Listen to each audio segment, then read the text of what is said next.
काली नजर। माँ, माँ। अरे क्या माँ माँ कर रहा है? बकरी का बच्चा है क्या? अरे माँ, मजाक छोड़ो। मुझे फाइनली वो मेन चौराहे वाली दुकान मिल गई है। अब देखना, आपका बेटा दुगनी स्पीड से पैसा कमाएगा। ओफो, ये क्या? मेरी ऑनलाइन मेकअप क्लास चल रही है। इतनी जोर से क्यों बोल रहे हो आप दोनों? अरे मेरी धर्म पत्नी जी, मेकअप क्लास बाद में करना। वो चौराहे वाली दुकान मिल गई है हमको। अरे वाह! रुको, मैं अपनी माँ को फोन लगाकर बता देती हूँ। अरे मैं भी अपने रिश्तेदारों को बता देती हूँ। कितनी खुशी की बात है। हाँ हाँ, मैं भी अपने दोस्तों को बता देता हूँ। 1 हफ्ते बाद रजिस्ट्री है। बस, घर में खुशी का मौका था। उन तीनों ने अपने अपने फोन उठाए और लोगों में बात फैलाना शुरू कर दिया। और रही सही कसर, श्वेता बहू ने अपने पड़ोस में सबको बताकर कर दी। अरे वर्मा आंटी, अब हम भी जल्दी कार ले लेंगे। घर का रेनोवेशन होगा और ठाट से रहेंगे हम भी। अरे, ऐसा क्या हुआ? लॉटरी बाटरी लग गई है क्या? अरे, इस बार चौराहे वाली मॉल में हमको भी दुकान मिल गई है। दुकान नंबर 21, जो एकदम चौराहे पर है। अब ग्राहक बढ़ेंगे तो आमदनी भी बढ़ेगी ही ना। अरे वाह, कितनी खुशी की बात है। मैं बहुत खुश हूँ तुम्हें इतना खुश देख के। बाकी एक बात कहूँ, सबको मत बताते फिरना। किसी की नजर लग जाएगी तो खुशी की खबर वापस लौट जाएगी। हैं? ऐसे थोड़ी ना होता है। अब डरा रही हो। अरे सही कह रही हूँ। काली नजर कहते हैं इस चीज को, जब आप किसी को कुछ बताओ और वो काम बिगड़ जाए। अरे लेकिन मैं तो। तुमने सबको बता दिया ना? हाँ, फोन लगा लगा के। अब बच के रहना। काली नजर बड़ी खतरनाक होती है। श्वेता इतनी खुश रहती है कि वो वर्मा आंटी की बात पर ध्यान ही नहीं देती, जबकि पड़ोस में और भी लोगों से खुशी की खबर शेयर करती रहती है। अगले दिन राजेश बहुत दुखी होकर घर आता है। अरे बेटा, क्या हुआ? मुंह क्यों सूजा हुआ है? मधुमक्खी ने काट लिया क्या? माँ, वो दुकान किसी और के पास चली गई। किसी ने ज्यादा भाव लगा दिया। अरे पर बात तो आपसे हुई थी ना उस दुकान वाले की।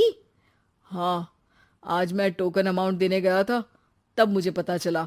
कोई आकर सुबह मुझसे पहले ही ज्यादा अमाउंट दे गया। हम्म, काली नजर। क्या? क्या कहा? वर्मा आंटी ने समझाया था कि किसी को बताना मत, वरना काली नजर लग जाएगी। अच्छा, तुम्हें उनकी बात मान लेनी चाहिए थी। उनकी बात मान लेती, लेकिन उसके पहले ही सबको बता चुके थे ना हम तीनों। अरे अगली बार से ध्यान रखेंगे। कोई भी नई चीज होगी तो किसी को नहीं बताएंगे।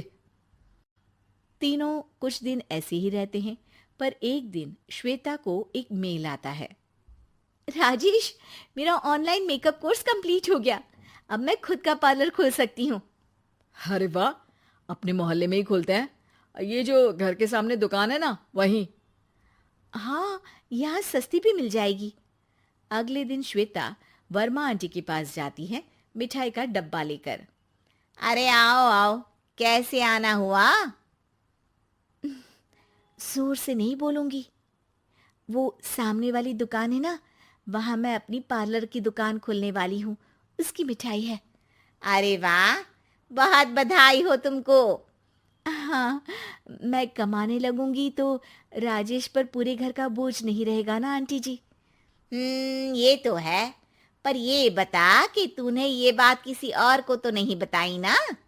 अरे नहीं नहीं, पिछली बार गलती कर दी थी। काली नजर लगी किसी की और राजेश के हाथ से वो दुकान चली गई थी। सबको मत बताना। चलो मैं चलती हूँ, कल दुकान की बात करने भी तो जाना है। अगले दिन श्वेता दुकान के लिए मालिक से बात करने जाती है।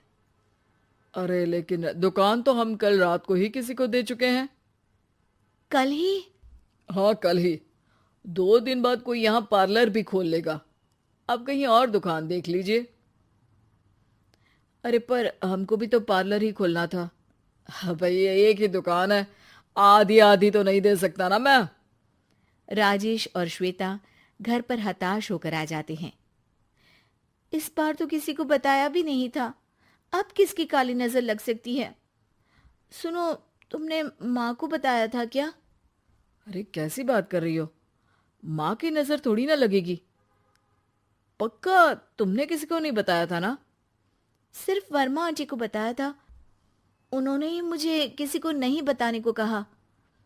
अरे यार, तुम भी सही हो, मेरी माँ को नहीं बताने को कह रही हो, पर वर्मा आंटी को बताना तुम्हें जरूरी लगा। अरे वर्मा आंटी ने ही तो काली नजर के बारे में बताया था ना, वो हमेशा हमारा भला ही तो चाहती है।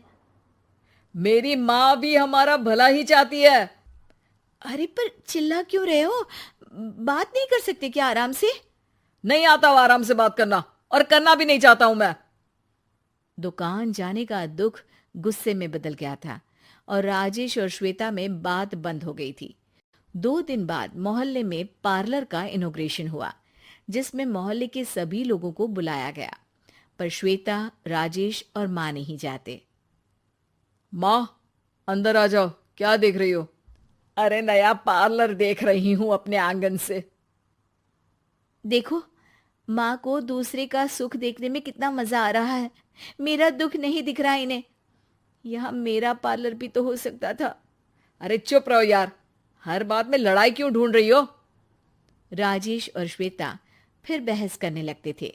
तभी माँ ने दोनों को बाहर बुलाया। अरे जरा देखो तो, दुकान चलाने वाले का बोर्ड पर नाम क्या लिखा है? श्रुति वर्मा। गाड़ी निकाले बेटा, हमें कहीं जाना है। काली नजर का इलाज कराने?